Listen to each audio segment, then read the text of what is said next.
হাফিজুর রহমান সিদ্দিকী হুজুর ভিডিও প্রত্যেকটা কিন্তু প্রচুর প্রচুর ইম্পর্টেন্ট এবং ইমোশনাল হয়ে থাকে। বেশিরভাগ আমি দেখলাম ওনার যুবকদের নিয়ে কথা, কারণ যুবক এমন একটা জেনারেশন যেটা প্রচুর প্রচুর মাইন্ডফুল টপিকস, কারণ এমন একটা জেনারেশনকে তিনি প্রেজেন্ট করেন খুব সুন্দরভাবে। কারণ ওনার থেকে আমি অনেক কিছু শিখেছি, শিক্ষা পেয়েছি। তো একটা কথাই বলবো, ওনার ভিডিও হয়তো 4 থেকে 5 বার দেখা, কিন্তু এতটা ওনার কাছ থেকে তথ্য কালেক্ট করেছি, সত্যি খুব ধন্যবাদ ওনাকে এত সুন্দর সুন্দরভাবে ওয়াজ মাহফিলের ভিডিও আমাদের উপহার দেওয়ার জন্য। কারণ হুজুরে কিন্তু প্রচুর পয়েন্ট এমন এমন বলে দেন যে চোখের জল পর্যন্ত আসতে বাধ্য। তো আজকের ভিডিওটি খুবই স্পেশাল একটা ভিডিও। 5 মিনিট ওয়াজে কাঁদলো হাজার হাজার যুবক, মানে বুঝলে 1 মিনিট না 10 মিনিট না 5 মিনিটের মধ্যে হাজার হাজার যুবক কাঁদলো। কারণ হুজুরে এত সুন্দর সুন্দর কথা, যেটা মানুষ কাঁদতে চায়, মানে ইমোশনালকে ঠেকানো সম্ভবই না, এত সুন্দরভাবে এক্সপ্লেন করেন আমাদের মধ্যে। তো অবশ্যই খুব সুন্দর একটা ভিডিও দেখবো। চ্যানেল যদি নতুন হয় তো চ্যানেলটিকে সাবস্ক্রাইব করে দিও, পাশে থাকা বেল আইকনটি টং করে বাজিয়ে দিও, একটা লাইক করে দিও। তো চলো আজকে ভিডিওটি শুরু করা যাক। এরে আল্লাহর বান্দা, কোরআন শরীফ পড়ো, নিজে শিখো নাই, আল্লাহর কাছে তৌফিক চাও। আল্লাহ নিজে পড়া শিখি নাই, আমার সন্তানের পড়া শিখানোর তৌফিক দাও। ও আল্লাহ, এমন একটা সন্তান দাও আমার কবরের কিনারায় গিয়ে যেন আমার সন্তান পড়ে আলহামদুলিল্লাহি রাব্বিল আলামিন। ঈসা নবী রাস্তা দিয়া যায়, হঠাৎ দেখে কবরের মধ্যে আযাব চলতেছে। ঈসা নবী চলে গেলেন, কিছুদিন পরে আবার ওই রাস্তা দিয়া যায়, আজকে তাকায় দেখে ওই কবর থেকে মেশকের ঘেরান পাওয়া যায়। ওয়াও! আল্লাহর কাছে জিজ্ঞাসা করলেন, হে মালিক, কয়েকদিন আগে দেখলাম কবরের মধ্যে আযাব, আজকে কেন কবরে মেশকের ঘ্রাণ পাওয়া যায়? আল্লাহ বলেন, ঈসা এই বান্দা দুনিয়া থেকে বিদায় কালে গুনাহগার হয়ে আসছে, আযাব চলতেছিল, কিন্তু একটা সন্তান রাখি আসছে। মা সন্তানটারে মাদ্রাসায় নিয়ে চলে গেল। সন্তান মাদ্রাসায় যাওয়ার পর শিক্ষকেরা তারে পড়াইলো, পড়ো বিসমিল্লাহির রহমানির রহিম। আমি আল্লাহর কুদরতি মায়া বেড়ে গেল। আমি আল্লাহ ফেরেশতাদের ডাক দিয়া বললাম, এরে ফেরেশতারা তাকায়া দেখ, এই নাবালেগ সন্তান বলে আমি আল্লাহ নাকি বড় রহমান, আমি আল্লাহ নাকি বড় রহিম, আমার মতো নাকি বড় দয়াময় আর কেউ নাই, আমার মতো বড় মায়াময় আর কেউ নাই। আমি যদি এত দয়াময় ওই বাচ্চাটায় বলে তো আমি দয়া না করিয়া পারি না। ওর আত্মীয় স্বজনের ঘুরিয়া দেখ, যারা কবরে আছে সব কবর জান্নাত বানায়া দাও। এ জীবনে না করিলাম বন্দেগি, গুনাহ করে কাটাইলাম জিন্দেগি, গুনাহ করে কাটাইলাম জিন্দেগি। তওবা করে আবার তওবা ভাঙ্গিলাম, তওবা করে আবার তওবা ভাঙ্গিলাম, অবশেষে খাঁটি তওবা করিলাম, অবশেষে খাঁটি তওবা করিলাম। এরে যুবক আল্লাহর গোলাম, মনে মনে একটা শখ জাগছে, তুই কক্সবাজার যাবি, বন্ধু বান্ধবের নিয়ে ঘুরবি। বাবা তুই তো ঘুরছো, তোর পায়ে ধরে বলি শখ তো মিটাইছো, এবার তওবা কর। মনে মনে আশা ছিল সিনেমা হলে যাবি, একবার তো গেছো বাবা, পায়ে ধরে বলে এইবার ফিরিয়া আমার মাওলার দরবারে। কারণ আমার মাওলা বারবার সতর্ক করে, ওই কবর কিন্তু ভয়ঙ্কর, ওই কবরের আযাব সহ্য করতে পারবা না, ভয়ঙ্কর আযাব, দুই পার্শ্বের মাটির চাপ। এমন কোন আল্লাহওয়ালা নাই যে কবরের চিন্তা করে কাঁদেন নাই। বালিশে মাথা লাগায় যখন রাতের বেলা বাতিটা নিবায় ঘুমাও, মনে মনে একটু প্রশ্ন করিস, ঘুমের মধ্যেও তো কত বান্দার মরণ হয়ে যায়। সকালবেলা যদি আমার মা আইসা ডাকে আর বলে বাবা ওঠ আর ঘুমাইও না, আইসা যদি দেখে পুরা বডিটা শক্ত হয়ে গেছে আর পুরা বরফের মতো বডিটা ঠান্ডা, মা চিল্লায় বলবে তোরা কে আছো, আয় আমার সন্তান দুনিয়াতে আর জিন্দা নেই। বাবায় কাঁদবে, মা কাঁদবে, তোর কোনো আওয়াজ হবে না। ওদিকে কেউ যাবে ইমামের খবর দিতে, হুজুর কোথাও যাবেন না, আমার সন্তানের জানাজাটা পড়ানো লাগবে। কেউ যাবে বাঁশ কাটার জন্য, বাঁশ বাগানে কবর খনন করার জন্য। কেউ যাবে তোরে জীবনের গোসলটা দেওয়ার জন্য, পানি গরম করতে থাকবে। কেউ কলা গাছের পাতা কাটার জন্য যাবে। এইবার তোর জানাজা চিরতরে পরাণের জন্য গোসল করায় নিয়ে যাবে। মা পর্দার আড়াল থেকে বলবে আমার বাবারে আর একবার একটু আমারে দেখায় না, আমি আর সহ্য করতে পারি না।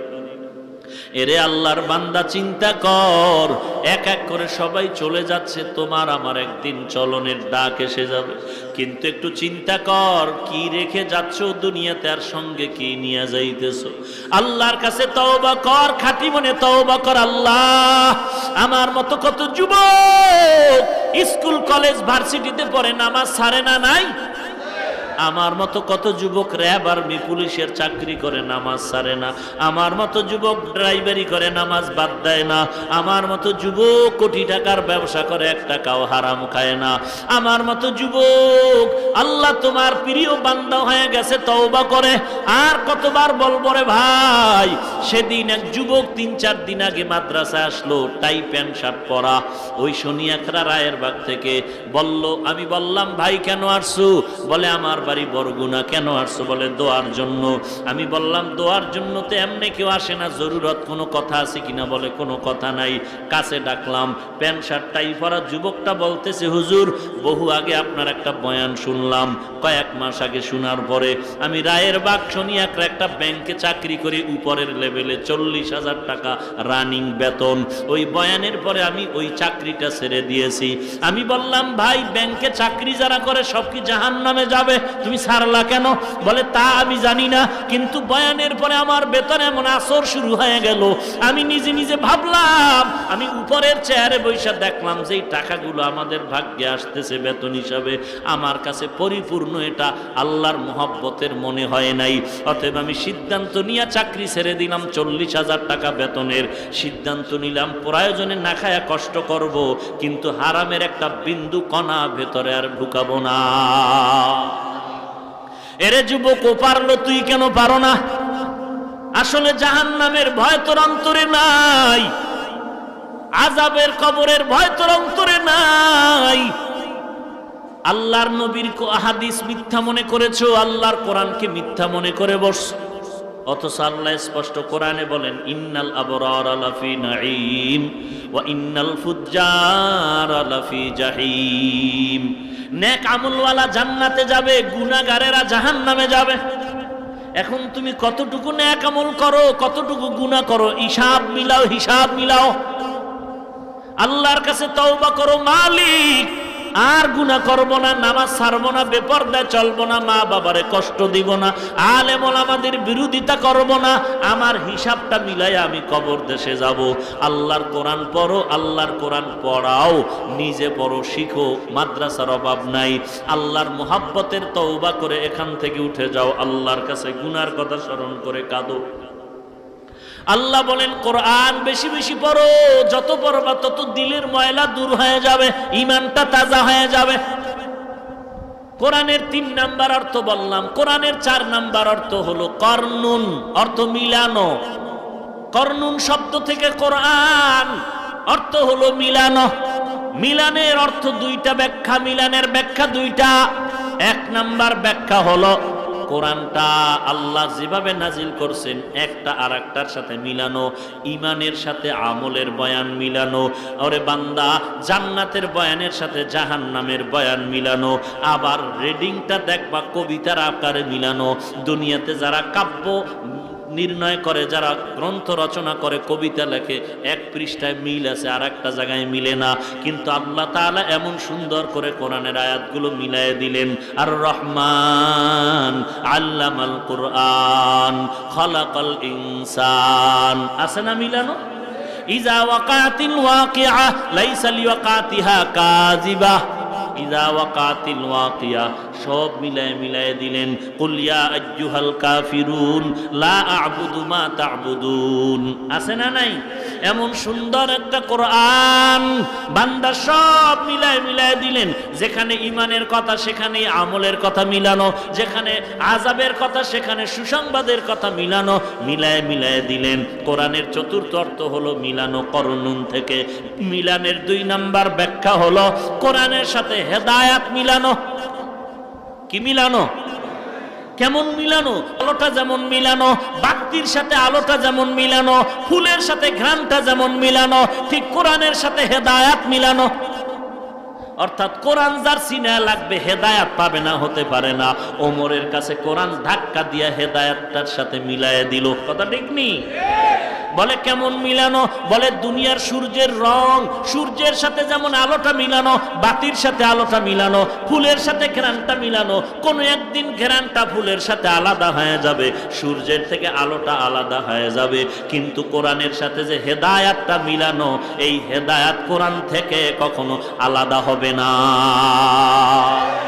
ই কালামে জিন্দা কুরআনে হাকিম, হিকমতে উ লা ইয়াজালস্তু কদিম, জামিউল ইলমি ফিল কুরআনে হাকিম, তাকাসারাত আনহু আফহামুর রিজালি।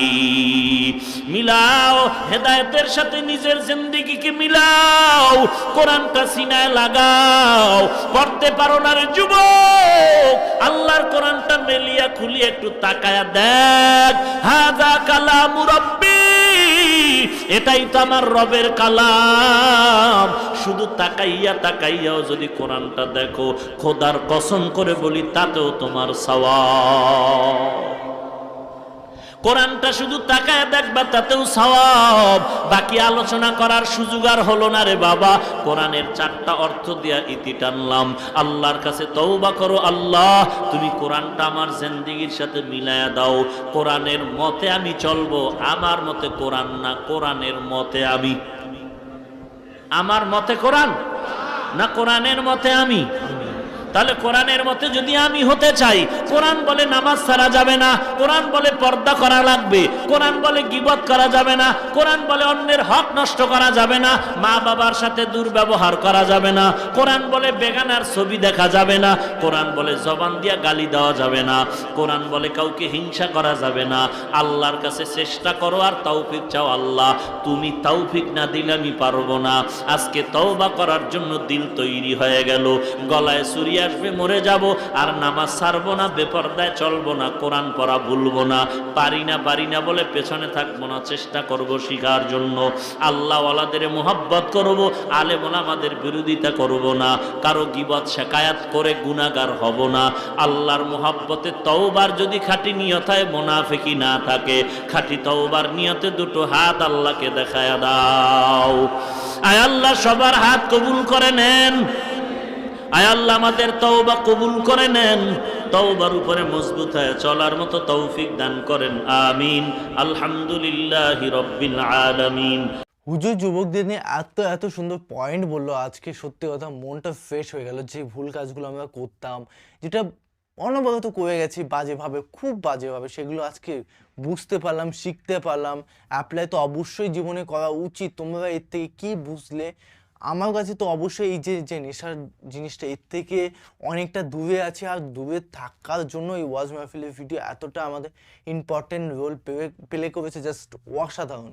খুব সুন্দর লাগলো হুজুর ভিডিও, কিন্তু আমার পার্সোনালি খুবই ভালো লাগছে, এবং কথাবার্তা তো জাস্ট ওয়াও, মানে মন ছুঁয়ে যাচ্ছে কথাগুলো।